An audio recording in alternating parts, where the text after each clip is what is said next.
यह नेपाल के वीरगंज महानगरपालिका में रहल वार्ड नंबर 1 के प्रसिद्ध राम जानकी मंदिर। मंदिर में विभिन्न देवी देवता के मूर्ति रहल बा। यदि अपने गवा माई मंदिर पशुपतिनाथ नइखे जा सकत त इ भी अपने के एगो पूजा करे के जगह हो सकता।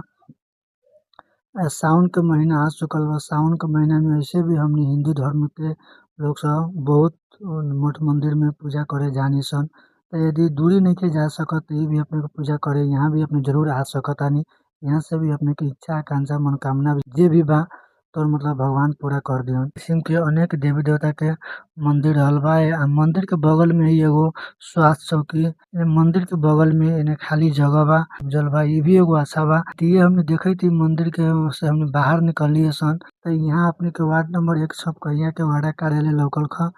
हमनी अगाड़ी बढ़नी सन त हमनी के प्रहरी बीट लौकल का अस्थायी प्रहरी बीट। त हमनी इ देखइत अगाड़ी हमनी घूम के जिला शिक्षा कार्यालय के हमनी अगाड़ी में होइत हमनी अगाड़ी बढ़ गनी सन। इ वीडियो रउआ लोग के कैसन लागल अपन राय सलाह सुझाव जरूर कमेंट में कमेंट करम।